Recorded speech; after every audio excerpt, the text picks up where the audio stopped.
ஓம் சாந்தி. எல்லோரும் சந்தோஷமாக இருக்கிறீங்களா? இன்றைக்கி திருக்குரான் 5வது அத்தியாயத்தில் 7வது வசனம் பார்க்குறோம்.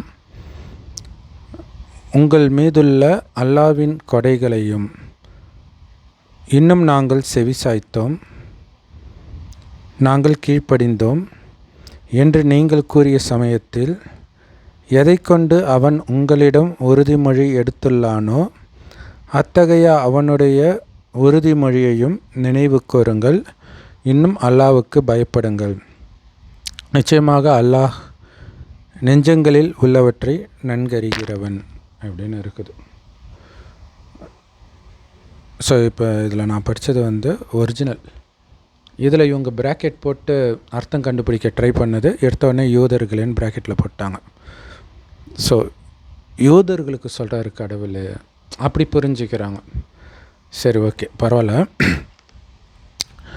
அடுத்தது உனக்கு கீழ்ப்படிந்தோம், நாங்கள் கீழ்ப்படிந்தோம், உனக்கு கீழ்ப்படிந்தோம், அது கரெக்டாக தான் வருது. அனைவரின் நெஞ்சங்களில் உள்ளவற்றை நன்கறிகிறோம், மற்றது எல்லாமே கரெக்டாக தான் இருக்குது. ஸோ இப்போ இதில் என்ன ஒரு விஷயம் அப்படின்னா, யூதர்களுக்கு இப்படி சொல்லுங்க அப்படின்னு சொல்கிறாங்க. ஏன்னா இந்த கடவுள் பேசுகிறதே யூதர்கள்கிட்ட மட்டும்தான் பேசுகிறாரு அப்படின்னு தான் பைபிளில் போட்டிருக்கோம், பழைய ஏற்பாட்டில்.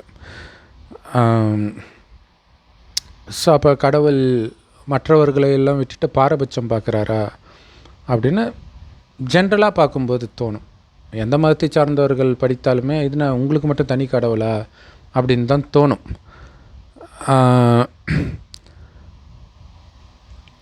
ஸோ அப்போ அவங்கக்கிட்ட இது என்னென்னா, இது உண்மையிலே எங்கே சொன்னாங்க, எப்போ சொன்னாங்க அப்படின்னு தெரியாது. அதனால் இவங்க எப்படி புரிஞ்சுக்குவாங்க அப்படின்னா, மோசஸ் கிட்ட கடவுள் சொன்னார் இல்லையா, உடன்படிக்கை எல்லாம் பண்ணார் இல்லையா, அது சொல்கிறாங்க, அதை ஞாபகம் வச்சுக்கோங்க அப்படின்னு சொல்கிற மாதிரி இருக்கும். அங்கே மோசஸ் கூட இஸ்ரவேலர்களெல்லாம் அழைச்சிட்டு வரும்போது சில அற்புதங்கள் நடக்கும், பயமுறுத்தக்கூடிய விஷயங்கள் நிறைய நடக்கும், பூமி பொழந்துட்டு உள்ளே போகும், மின்னல் தாக்கி இறப்பாங்க, இந்த மாதிரி விஷயம் இருக்கும். அப்புறம் அற்புதம்னு பார்த்திங்கன்னா கல்லிலேருந்து தண்ணி வரும், நிறைய மாயாஜாலெல்லாம் பண்ணுவார் மோசஸ். ஸோ அப்படி தான் தோணும் அதை வைத்து பார்த்தாங்க அப்படின்னா. ஆனால் உண்மையிலே எல்லா மத புஸ்தகமுமே ஒரு காலத்தில் இந்த பூமிக்கு கடவுள் நேரடியாக வந்ததுடைய நினைவு, நேரடியாக ஒரு ஞானத்தை சொல்கிறாரு எல்லாருக்கும் தான். ஆனால் எல்லாரும் கேட்குறது கிடையாது, ரொம்ப கம்மியானவர்கள் தான் கேட்குறாங்க. ஸோ கேட்குறவங்கள தவிர எல்லோரும் நிராகரிப்பாளர்கள் அப்படின்னு தான் வருது. அப்படி யார் நிராகரிக்கிறாங்கன்னு அப்படின்னு பார்த்திங்கன்னா, எல்லா மதத்தை சார்ந்தவர்களும் அந்த மதத்தை விட முடியாமல் பிடிச்சிட்டு இருக்கிறவங்க எல்லாம் கடவுளை விட்டுடுவாங்க, மனிதர்கள் உருவாக்கிய மதத்தை பிடிச்சிக்குவாங்க. ஸோ அப்போ இறைவன் எப்போ வராரு அப்படின்னு தெரியணும். தெரிந்தால்தான் உங்களுக்கு இதோடைய அர்த்தமே தெரியும், ஒரிஜினல் அர்த்தம். நம்ம சொல்கிறது மதத்தின் விஷயம் கிடையாது, அல்லாவின் விஷயம். மதம் மதஸ்தாபகர்களால் உருவாக்கப்பட்டது, அந்த மதத்தினருக்காக உருவாக்கப்பட்டது. ஆனால் நம்ம சொல்கிறது கடவுளுடைய ஞானம் எல்லாருக்காகவும் சொன்னது. எப்போ வராருன்னா இறுதியில் வரார். ஸோ இறுதியில் ஏதோ ஒரு அற்புதம் நடக்கும்னு எல்லா மதமும் எதிர்பார்க்குது இல்லையா. நியாய தீர்ப்பு நாள், இயேசு வருவார், கல்கி அவதாரம் வரும். ஆக்சுவலாக வரப்போகிறது கடவுள். ஸோ கடவுள் வருவார் அப்படிங்கிறது நிறைய பேருக்கு தெரியாது, அல்லது அவங்க யார் வருவாங்கன்னு நினைக்கிறாங்களோ அவங்களே கடவுள்னு நினச்சிட்றாங்க. ஸோ இறுதியில் இறைவன் வரார், இறை தூதர் வரார். 2 பேர் இல்லை, ஒருத்தர் தான். இறைவன் தான் இறை தூதராகி வரார். ஏன்னா அவருடைய செய்தி அவர்கிட்ட மட்டும்தான் இருக்குது. அவருடைய செய்தியை வாங்கிட்டு வர அளவுக்கு எந்த புத்திசாலியும் கிடையாது. இப்போ அவரே தான் கொடுக்கணும். ஏன்னா அவர் ஞானத்தின் கடல். அவ்வளோ கடலையும் யார் தாங்கிறது? அவரே இந்த பூமிக்கு அந்த ஞானத்தை கொடுத்துக்கிட்டே இருக்கிறார். கொடுக்க மனிதனுடைய குணம் அப்படியே மாறுது. குப்பை மாதிரி இருந்த மனுஷனுடைய புத்தி அப்படியே வைரம் மாதிரி ஜொலிக்குது. ஸோ இது ஓமையாக சொல்கிறோம், அதை புரிஞ்சுக்கணும். இன்றைக்கி குப்பை மாதிரி இருக்குது. காமம், கோபம், கரிமீன், விபச்சாரம், இதை மீறி எதையுமே அவனால் யோசிக்க முடியல. ஏன் ஜாதி, ஏன் மதம், ஏன் இனம், ஏன் மொழி, எதையாவது ஒன்றத்தை வச்சுட்டு ஒருத்தருக்கு ஒருத்தர் சண்டை போட்டுட்டு இருக்கிறது. இப்படி இருக்கிற மனிதனை ஜாதியினால், மதத்தினால் பிளவுபட்டு தன்னைத்தானே அழிச்சிட்டு இருக்கிற மனிதனை, ஏன்னா கலியுகத்தின் இறுதி அப்படி தான் இருக்கும். ஸோ அந்த நேரத்தில் இறைவன் ஒன்று சேர்க்குறார் எல்லாரையும். அலங்கோலமாக இருக்கிற மனிதர்களை அலங்கரிக்கிறார் ஞானத்தினால். எப்படி ஒன்று சேர்க்குறார்? உடம்பை பார்த்தா, மொழியை கேட்டிங்கன்னா இவன் தமிழன், தெலுங்கன், கன்னடன், அப்படி. இனத்தை பார்த்திங்கன்னா அமெரிக்காக்காரன், ஆஃப்ரிக்காக்காரன், அப்படி போயிடும். ஜாதி மதத்தை பார்த்தால் முஸ்லீமு, கிறிஸ்டினு, யூதனு, இந்து, புத்த மதத்தை சார்ந்தவன், அது இதுன்னு போயிடும். எப்படி பார்த்தாலும் பிரிவு தான். ஆனால் இந்த பிரிவெல்லாம் எதை வச்சு திரும்ப பார்க்குறோம்? அவன் உடம்பு வச்சு பார்க்கும்போது தான் தெரியுது. அப்போ எல்லாருக்கும் காமனாக என்ன இருக்குது? அதை பார்த்தால் தானே பிரிவு இருக்காது. இறைவன் சொல்கிறார், எல்லாருக்கும் காமனாக என்ன இருக்குது? உயிர் இருக்குது. ஆக்சுவலாக அந்த உயிர் தான் அவங்க உடம்பே கிடையாது. உடம்பு பின்னாடி வருது. உயிர் தான் எப்போவுமே இருக்குது. அதுதான் ஆத்மா அப்படின்னு சொல்கிறோம். ஆத்மா வெட்ட முடியாது, எரிக்க முடியாது, நினைக்க முடியாது அப்படின்ட்டு கீதையில் கூட இருக்கும். ஸோ அந்த ஆத்மா புருவ மத்தியில் நட்சத்திரம் மாதிரி ஜொலிக்குது. அதனால தான் இந்துக்கள் அங்கே போட்டு வைக்கிறாங்க. ஸோ அந்த ஆத்மா அதனால தான் வைக்கிறாங்கன்னா தெரிஞ்சு வைக்கலை. எல்லோரும் வைக்கிறாங்க. எல்லா மதத்துக்காரங்களும் அப்படி தான். எது கேட்டாலும் எல்லோரும் பண்ணுறோம். நான் மூதாதையர்கள்லாம் முட்டாளாக இருப்பாங்க. சரி, அவங்க புத்திசாலியாகவே கூட இருக்கட்டும். ஏன் தெரியாது. ஸோ இப்படி இருக்கும்போது இறைவன் ஞானத்தை கொடுக்கும்போது தான் நமக்கு தெரியுது, இதனால தான் இங்கே பண்ணுறாங்க, இதனால தான் இது இப்படி இருக்குதுன்னு. எல்லா மதத்தின் வேதத்திற்கும் விளக்கம் இறைவன் கொடுக்குற ஞானத்தின் மூலமாக தான் நம்மளால் கொடுக்க முடியும். அவர் சொல்கிறார், கடைசின்னு ஒரு வருடம் ஒரு வயோதிகர் உடலில் வரார். உலகம் அழியிறதுக்கு 100 வருடம் முன்பு என்ன ரகசியத்தை சொல்கிறார் அப்படின்னா, உலகத்தின் ஆரம்பத்துலேருந்து கடைசி வரைக்கும் என்ன நடந்துச்சுன்ட்டு. ஆதாம் மண்ணிலிருந்து பிறந்தார், அந்த மாதிரி கதை கிடையாது இல்லையா? அது பார்த்தாலே உங்களுக்கு தெரியும் அது கற்பனைன்ட்டு. கனியை சாப்பிட்டுச்சு, பாம்பு இது பண்ணிச்சு, இவங்க நிர்வாணமாக இருந்தாங்க. இதில் ஏதாவது நம்புகிற மாதிரி இருக்குதா அப்படிங்கிறது குழந்தைய கூப்பிட்டு கேட்டால் கூட சொல்லிவிடுவாங்க. ஸோ அந்த கதை சொல்லலை, கடவுள் வரல. நிஜத்தில் என்ன இருந்தது? கடவுள் சொல்கிறார், ஒரு வீடு கட்டுறீங்க, எப்படி இருக்கும்? அது புதுசாக தான் இருக்கும், போக போக அது பழசாகும். அந்த மாதிரி புத்தம்புது உலகம். அங்கே எல்லாமே பக்காவாக இருக்கும். செல்வம் அளவற்று இருக்கும், மனிதனுடைய அழகும் 100% இருக்கும், அறிவும் 100% இருக்கும், குணங்கள் தெய்வீகமாக இருக்கும், அன்பு, அமைதி, ஆனந்தம் இதுதான் இருக்கும். சிங்கமும் பசுவும் ஒன்றா தண்ணி குடிக்கும். விலங்குகள் கூட ஒன்றோட ஒன்று அடிச்சிக்கிற மாதிரி கடவுள் படைக்கலை. அப்படி இருக்கும்போது கடவுள் மதத்தை படித்து ஏற்கனவே ஒரு மதம் இருக்குது, அதை விட நான் தான் இந்த பேர் நான் உனக்கு உருவாக்கியிருக்கேன், இதான் புத்திசாலி மதம் அப்படின்னு சொல்லிவிட்டு அடிச்சிக்கிறது கொடுவாரா கடவுள்? ஸோ கடவுள் படைத்த உலகத்தில் சிங்கமும் பசுவும் ஒன்றா தண்ணி குடிக்கும். மனிதன் படைத்த மதம் அவன் இனத்தையே அழிக்கிறான், போட்டி போட்டுட்டு, மதத்தின் பேரால், இனத்தின் பேரால், எதேதோ பேரால். அந்த நேரத்தில் இறைவன் சொல்கிறார், இறுதியில் சொல்கிறார், நான் படைத்த உலகம் எப்படி இருந்துச்சு தெரியுமா, எப்படி ஆக்கி வச்சிருக்கிறீங்க நீங்கள் அப்படின்னு சொல்கிறார். இப்போ இருக்கிற உலகத்தை நான் படைக்கலை. காரு கம்பெனிலேருந்து வாங்கிட்டு வரும்போது வர்றது தான் கம்பெனிக்காரன் தயாரித்தது. 50 வருஷம் கழிச்சு அது மக்கர் பண்ணிச்சுன்னா அதுக்கு கம்பெனிக்காரனா பொறுப்பு? நீங்கள் அடின்னு அடித்து அதை நாசம் பண்ணி வச்சுருப்பீங்க. அந்த மாதிரி 5000 வருடத்திற்கு முன்பு சொர்க்கமாக இருந்த இதே பாரத பூமி. ஏன்னா இப்போ உலகம்னாலே பாரதம் மட்டும்தான். மற்ற எல்லா கண்டங்களும் பிறகு தான் வரும். அது வரைக்கும் எல்லாமே கடலுக்கு கீழே தான் இருப்பார். ஸோ பாரதம்னும் இப்போ நம்ம பார்க்குற அளவுக்கு இவ்வளோ பெரிய பாரதம்லாம் கிடையாது. டெல்லி சார்ந்த பகுதி மட்டும்தான் இருக்கும். அங்கே யமுனை நதி கரையில் இருக்கும் சொர்க்கம். ஸோ இன்னொரு 2-3 வசனம் கழித்து வரும். அங்கே சொர்க்கத்தில் சுவனத்தில் என்றென்றைக்கும் நதி ஓடிக்கிட்டே இருக்கும் அப்படிங்கிறது சொர்க்கத்துடைய வர்ணனை தான். அப்போ இறுதியில் சொல்கிறாரு, சொர்க்கத்தில் காமம்னா கூட உனக்கு என்னென்னு தெரியும். இன்றைக்கி எல்லா பிரச்சனைக்கும் காரணம் காமமாக இருக்கும். முஸ்லீம்கள் என்ன தன்னை அடையாளப்படுத்திக்கிறதுக்காக புர்கா போடுறாங்க, காமத்தின் தொல்லை தாங்காமல் புர்கா போடுறான். ஸோ அப்போ அடிப்படையே பார்த்திங்கன்னா அங்கே காமம் தான் மிகப்பெரிய சாத்தான். ஆனால் அப்படின்னா என்னென்னே தெரியாது. அங்கே புர்காலும் போட்டுட்ருக்க மாட்டாங்க. இந்து தெய்வங்கள் புர்காவை போட்டிருக்கிறாங்க. ஏன்னா சொர்க்கத்தில் வாழ்ந்தவர்களை தான் இந்துக்கள் பிற்காலத்தில் கோயில் கட்டி கும்பிட்றாங்க. அப்போ சிங்கமும் பசுவுமே ஒற்றுமையாக இருந்தால் மனிதர்கள் எப்படி இருந்திருப்பாங்க? அதனால தான் அவங்களை கோயில் கட்டி கும்பிட்றாங்க. காமம்னா என்னென்னே தெரியாது. கணவனும் மனைவியும் நமக்கு ஒரு வாரிசு வேணும்னு நினைக்கும்போது மனைவி கர்ப்பமாவாள். அந்த அளவுக்கு பரிசுத்தமாக தான் அங்கே இருந்த அத்தனை பேரும் இருந்தாங்க. அவங்களுடைய நினைவாக கிறிஸ்தவ மதத்தில் இயேசுன்னு ஒருத்தர் அப்படி இருந்தார். அது இயேசுவின் கதையே கிடையாது. எந்த மதத்தில் நீங்கள் பார்க்குற தர்மஸ்தாபகருடைய கதையும் அவங்களுடைய கதையே கிடையாது. சொர்க்கத்தில் இருக்கிறாங்களே அவங்க எப்படி வந்தாங்கன்றதுடைய கதை கொஞ்சம் மாற்றி மாற்றி இருக்கும், அல்லது உருவகப்படுத்தி இருக்கும். அப்படி இருந்தவர்கள், சொர்க்கத்தில் வாழ்ந்த தேவதைகள் எங்கே போயிட்டாங்கன்னா எங்கேயும் போகலை. பாரதத்தில் இருந்ததோடைய அடையாளம் அவங்களுடைய நினைவார்த்தம் பாரத பூமியில் இருக்குது.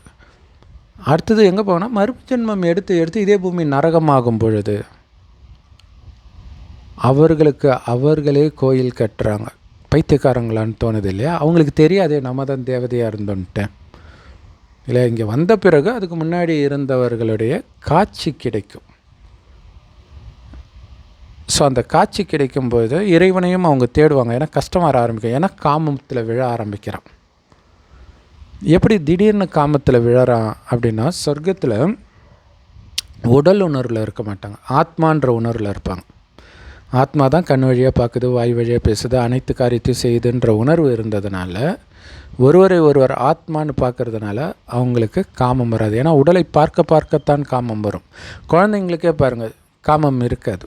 வளர வளர வளர வளர கொஞ்சம் கொஞ்சமாக அந்த உடல் உணர்வு அதிகமாக தான் காம உணர்வு வரும். இப்போலாம் ரொம்ப சின்ன வயசுலேயே உடல் உணர்வு வர்றதுனால சின்ன வயசுலேயே குழந்தைங்களுக்கு அந்த காம உணர்வு ரொம்ப சின்ன வயசுலேயே வர ஆரம்பிச்சிருச்சு. ஸோ அப்படி உடல் உணர்வு வரும்போது தான் காமம் மட்டும் இல்லை, கோபம், பற்று, பேராசை, அகங்காரம் எல்லாம் வருது. ஸோ இது எப்போ மனிதனுக்குள்ளே வந்துச்சோ இதுதான் சாத்தான், வேறு எதுவும் கிடையாது. சாத்தான் தனியாக கிடையாது. காமம், கோபம், பற்று, பேராசை, அகங்காரம், இந்த 5 விகாரம் ஆணிடமும் இதே 5 விகாரம் பெண்ணிடம் உள்ள இணைந்த ரூபந்தான் 10 தலை ராவணன். எல்லா ஆண்களுக்குள்ளேயும் பெண்களுக்குள்ளேயும் ஜம்பமாக உட்காந்துட்டு இருக்கிறான். அவனை அழிக்கிறதுக்கு என்ன பண்ணோம்? நான் ஆணும் கிடையாது பெண்ணும் கிடையாதுன்னு நினச்சா ஓடி போயிடும். ஆண் பெண்ணுன்னு எப்படி நினைக்கிறாங்க? உடம்புன்னு நினைக்கிறாங்க. நான் ஒரு ஜோதி, கண்ணுக்கு தெரியாத நுட்பமான ஒளிப்புள்ளி. எதிர இருக்கிறவங்க, இப்போ நான் ஆண் உடலில் இருக்கிறேன்னா முன் ஜென்மத்தில் பெண் உடலில் இருப்பேன், அதுக்கு முன்னாடி ஆண் உடல், இப்படி மாறி மாறி மாறி மாறி மாறி தான் பிறப்போம். ஆனால் மனிதனாகத்தான் பிறப்போம் அப்படின்னு கடவுள் சொல்கிறார். எப்போ சொல்கிறார்? இப்போ நம்ம இந்த பாவம்லாம் செய்ய சொர்க்கத்தில் இருந்த அந்த அழகு, ஆரோக்கியம், செல்வம் எல்லாத்தையும் படிப்படியாக இழந்து, குணத்தை எல்லாம் இழந்து, கேவலமான குணம், இப்போ கலியுகத்தில் நாம் பார்க்கக்கூடிய குணம், அது மேலோங்கி இருக்கும் பொழுது இறைவன் வரார்.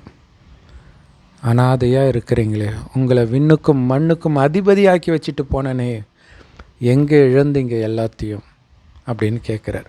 இது பைபிளில் இருக்கும், இந்த வார்த்தை வரும். இது ஆக்சுவலாக இறைவன் ஒரு வயோதிகர் உடலில் வந்து பேசுகிறார்.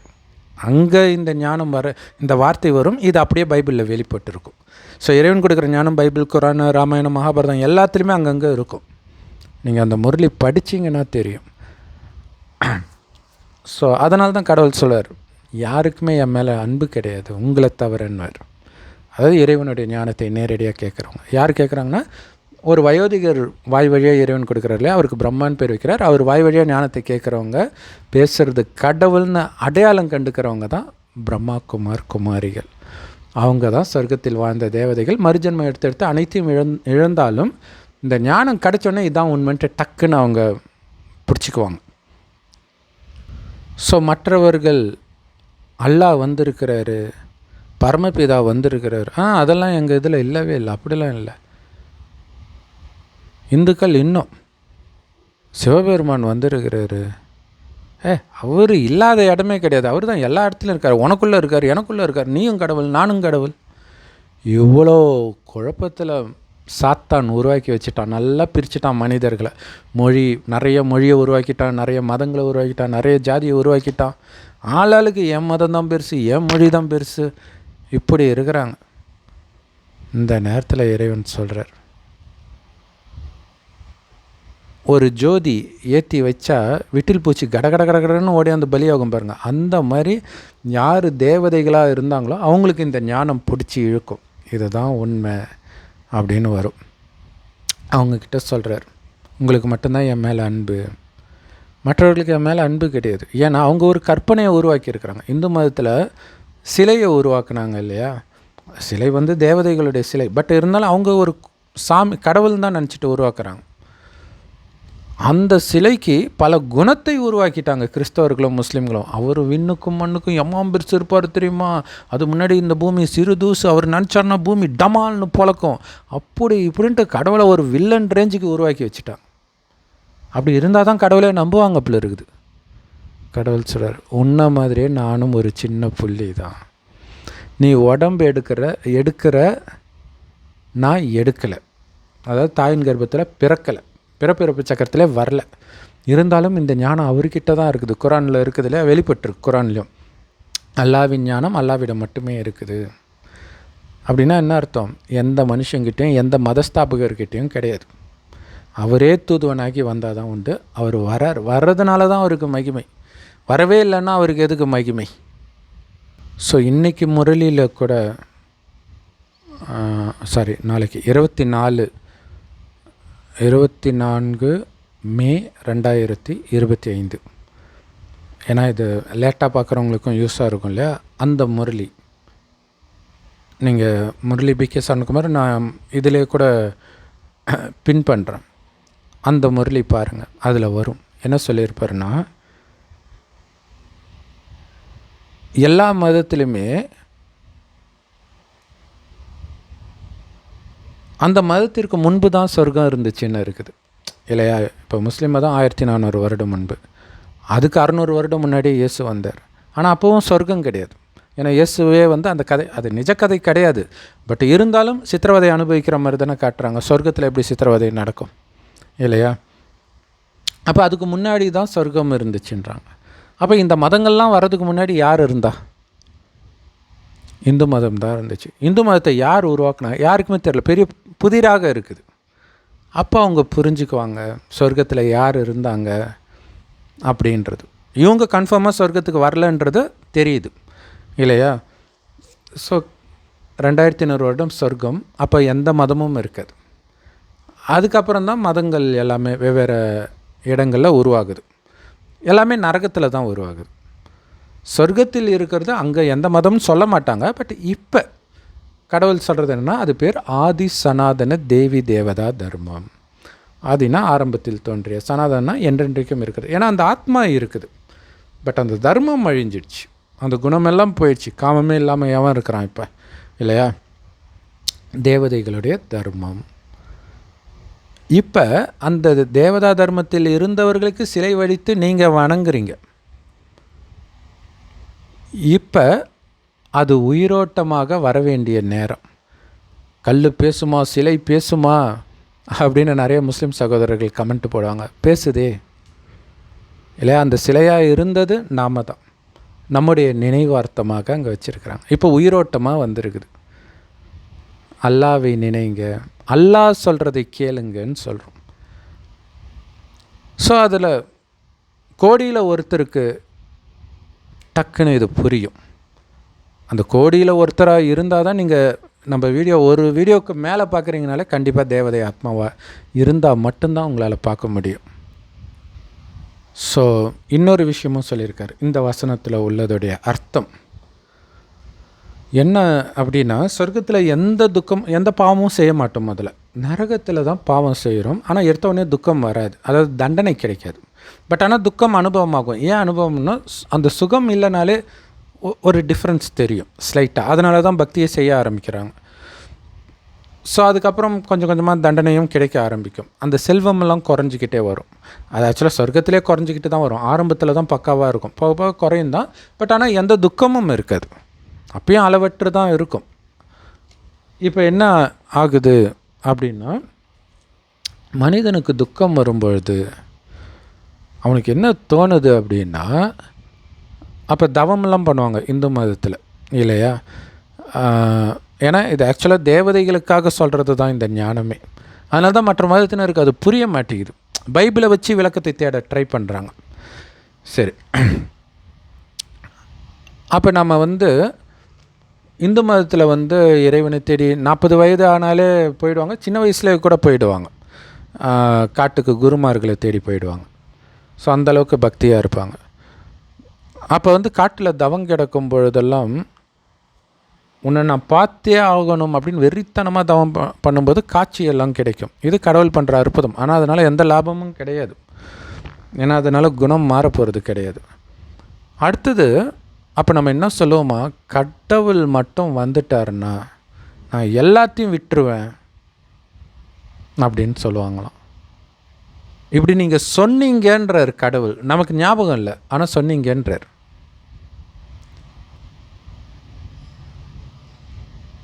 இதுக்கு சொல்லியிருப்போமா அப்படிங்கிறது இப்போ சமீபமாக விஜய் ஆண்டனி மியூசிக் டைரக்டர் அவருடைய பேட்டியில் சொல்லியிருப்பார்.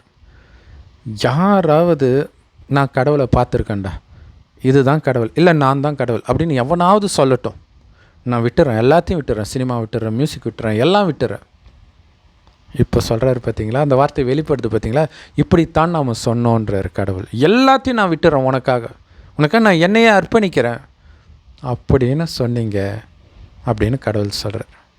சத்தியம் பண்ணீங்க, இப்போ நான் வந்துட்டேன், எல்லாத்தையும் விடுங்கன்ற. ஏன்னா நான் உனக்கு சொர்க்கத்தை கொடுக்க போகிறேன், இங்கே இருக்கிற எல்லாமே உனக்கு துக்கத்தை தான் கொடுக்குது.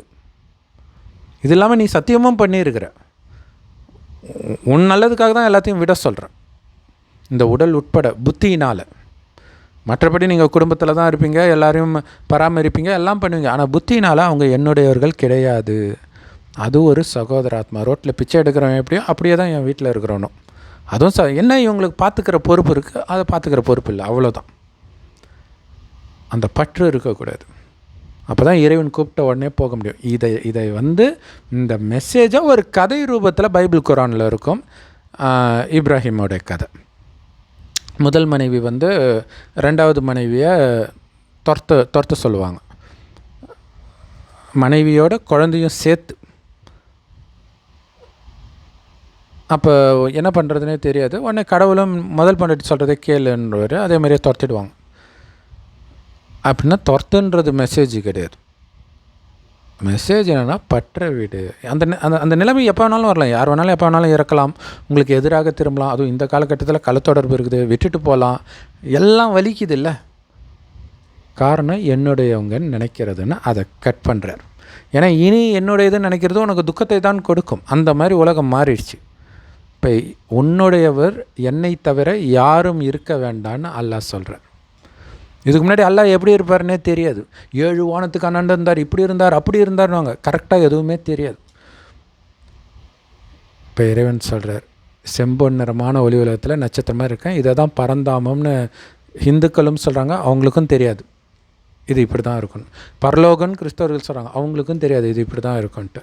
ஹர்ஷன்னு முஸ்லீம்கள் சொல்கிறாங்க, அவங்களுக்கும் தெரியாது இது இங்கே தான் இருக்குதுன்ட்டு.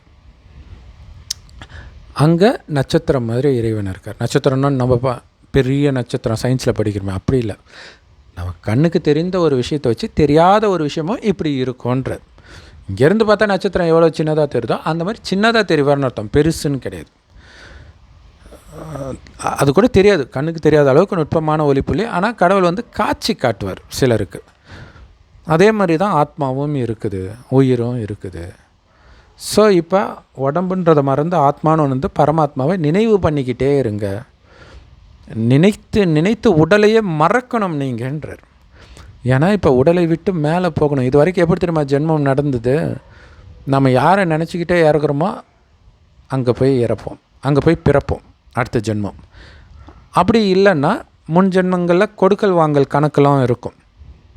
ஏன்னா பல ஜென்மம் எடுக்கிறோம் இல்லையா, அதிகபட்சம் 84 பிறவி எடுப்போம். இப்போ 84 அப்பா அம்மா இருக்குது. இது இல்லாமல் கணவன் மனைவி குழந்தெல்லாம் எத்தனையோ தெரியாது. ஸோ அவங்களுடைய தொடர்பு அது இது இல்லாமல் நண்பர்கள் உறவினர்கள் இந்த மாதிரிலாம் இருக்கும். ஸோ யாரோடலாம் தொடர்பு வைக்கிறீங்களோ அங்கெல்லாம் போய் பிறந்துடுவீங்க.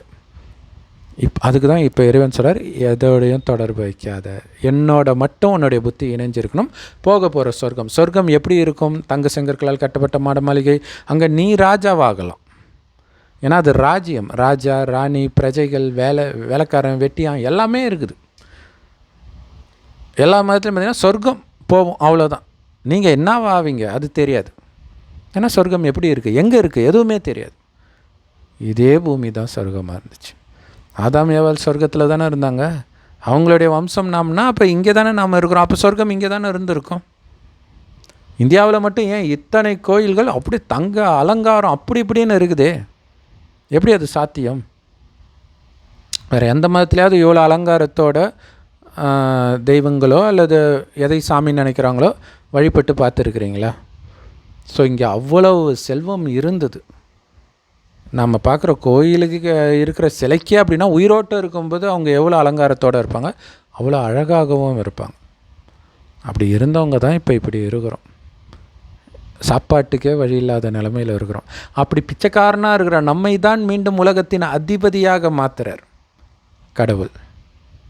ஸோ நீ நான் எல்லாத்தையும் விட தயார் அப்படின்னு சொன்னல, இப்போ வீடு எனக்கு துக்கம் வருது காப்பாற்று. துக்கம் வர்றதுக்கு காரணம் என்ன? காமம், கோபம், பற்றுன்ற அழுக்கு ஒட்டிக்கிச்சு, அதை விடு. துக்கத்துலேருந்து காப்பாற்றுறதுக்கு அதுதான் வழி. அதை சொல்கிறார். என்னை அழைச்சிட்டு போன்னு கூப்பிட்டீங்க, காலனுக்கெல்லாம் காலன் வந்துட்டேன். காலனுக்கெல்லாம் காலன் என்ன? யமனுக்கெல்லாம் யமன். அதாவது உடலை உயிரை அழைச்சிட்டு போகிறவர் அப்படின்றது. அப்படி ஒரு யமன் கிடையாது, பட் சொல்கிறார். ஏன்னா இப்போ கடவுள் வர்றது எல்லோரையும் அழைச்சிட்டு போகிறதுக்கு தான் வர்றார். போகிறதுக்கான வழி தெரியாது யாருக்கும். அப்போ சொல்கிறாரு, இங்கே இருக்குதுப்பா, நீ இப்படி நினச்சேன்னா அது அந்த நினைவு மட்டும் இருந்தால் நீ வந்துடுவ. வேறு எதையாவது நினச்சா முடிஞ்சு போச்சு. அதுக்கு தான் மிகப்பெரிய எதிரி காமம்ன்றது. காமம், கோபம், பற்று, பேராசை, அகங்காரம். ஸோ அதில் இருந்தெல்லாம் புத்தியை நீக்கினா தான் நீங்கள் மேலே போக முடியும். ஏன்னா இதெல்லாம் சோதனையாக உங்களுக்கு வரும். சோதிப்பதற்காகவே அல்லாஹ் படைத்தான் அப்படின்னு சொல்கிறாங்க இல்லையா? ஸோ இறைவன் படைப்பு காரியமே இப்போ தான் நடக்குது, இறுதியில் தான். உலகம் அழியிறதுக்கு முன்னாடி தான் படைக்கவே செய்கிறாரு. ஆச்சரியமாக இருக்கும், எப்படி அழியிற நேரம் எப்படி படைக்கிறது? எல்லாமே புது பாஷையாக இருக்குது இல்லையா? நிறைய பேருக்கு புரியாது. ஆத்மா அழிவற்றுறது, ஆத்மாவில் குப்பை இருக்குது, அதனால் உலகம் குப்பையாகிடுச்சு. ஆத்மா தூய்மையாகிட்டால் உலகம் தூய்மை ஆகிடும். ஸோ அப்போ தூய்மை ஆக்கிறதுக்கான ஞானத்தை கொடுக்குறாரு. காமம், கோபம், மெயினாக ஆத்மான்ற உணர்விலே இரு, ஆத்மான்னு பாரு, பரமாத்மா நினைவிலே இரு அப்படின்னு சொல்கிறார். அப்படி நினைக்க நினைக்க நினைக்க நினைக்க வேறு குப்பை எண்ணம் எதுவுமே இல்லைன்னும் போது உங்களை சுற்றி தூய்மையான அதிர்வலைகள் பரவும். மற்ற எல்லாரை சுற்றி அழுக்கான அதிர்வலைகள் தான் பரவிட்டுருக்குது. ஆனால் இந்த ஞானத்தை கோடியில் சிலர் தான் எடுப்பாங்க. அவ யாருடைய வைப்ரேஷன் அதிகமாக இருக்கும்? காஃபியர்கள், அஞ்ஞானிகள், மதத்தை சார்ந்தவர்கள், இவர்களுடைய வைப்ரேஷன் தான் அதிகமாக இருக்கும். என்ன சிந்திப்பாங்க? பெரும்பாலும் காமத்தை தான் சிந்திப்பாங்க. அதனால தான் இத்தனை கற்பழிப்பு நடக்குது. கற்பழிக்கிறவன் மட்டும் அதுக்கு காரணம் இல்லை, காமத்தையே சிந்தனை செஞ்சிட்ருக்கிற அத்தனை பேரும் அதற்கு காரணம்.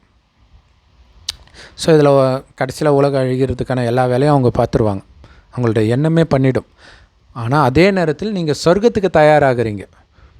அப்போ கலியுகம் அழிந்து தான் சத்தியுக சொர்க்கமாக இதே பூமி மாறுது. அப்போ இந்த உடலை விட்டு நம்ம மேலே போயிட்டு சொர்க்கமான பிறகு இங்கே வந்து உடலை எடுப்போம்.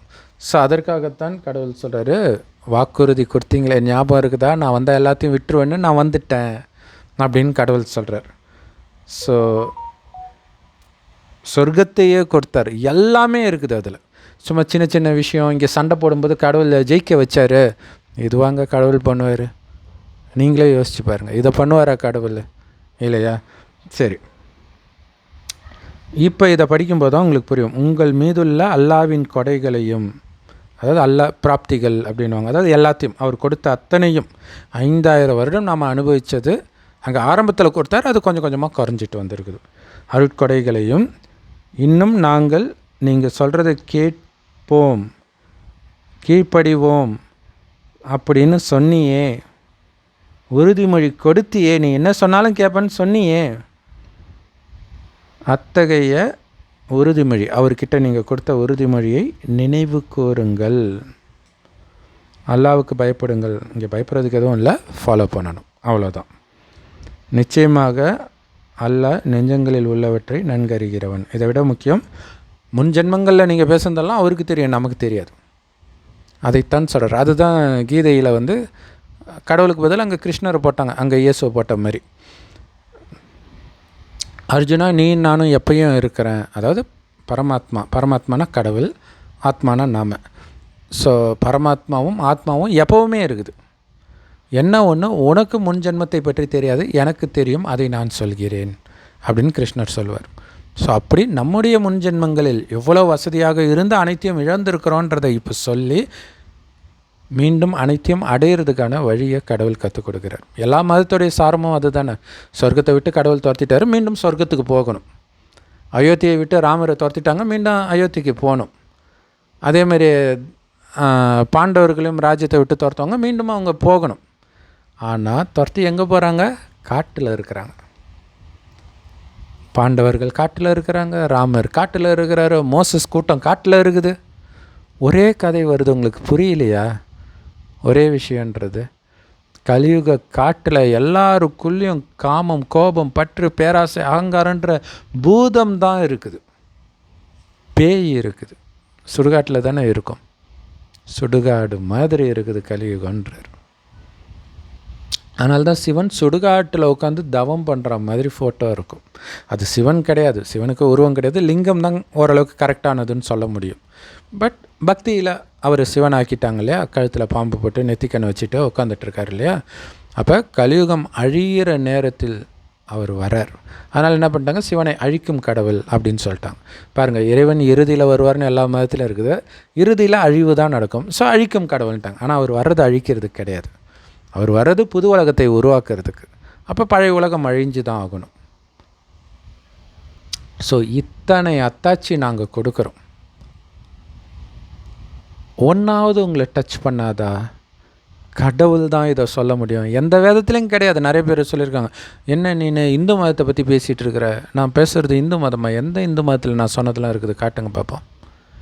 எதுலையும் கிடையாது. இறைவனுடைய ஞானம். அதனால தான் அத்தாரிட்டியாக எல்லாருக்கிட்டையும் நம்மளால் பேச முடியுது, எல்லா மதத்துக்கும் விளக்கம் கொடுக்க முடியுது. ஸோ இறைவனே நேரடியாக கொடுக்குற ஞானம் எல்லா பிரம்மகுமாரிகள் ராஜயோக தியான நிலையத்திலும் முற்றிலும் இலவசமாக கிடைக்குது. யூடியூப் வெப்சைட்ஸில் இருக்குது, அதோடைய லிங்க் இந்த வீடியோக்கு டிஸ்கிரிப்ஷனில் கொடுக்குறோம். அவசியம் பார்த்து பயன்பெறுங்கள். சாரம் இது தான். ஆத்மான்னு வந்து பரமாத்மா நினைவு பண்ணிக்கிட்டே இருக்கணும். நானும் ஒளிப்புள்ளியாக இருக்கிறேன், என்னுடைய அப்பா கடவுளும் ஒளிப்புள்ளியாக இருக்கிறார். ஓம் சாந்தி. தேங்க்ஸ் ஃபார் வாட்சிங்.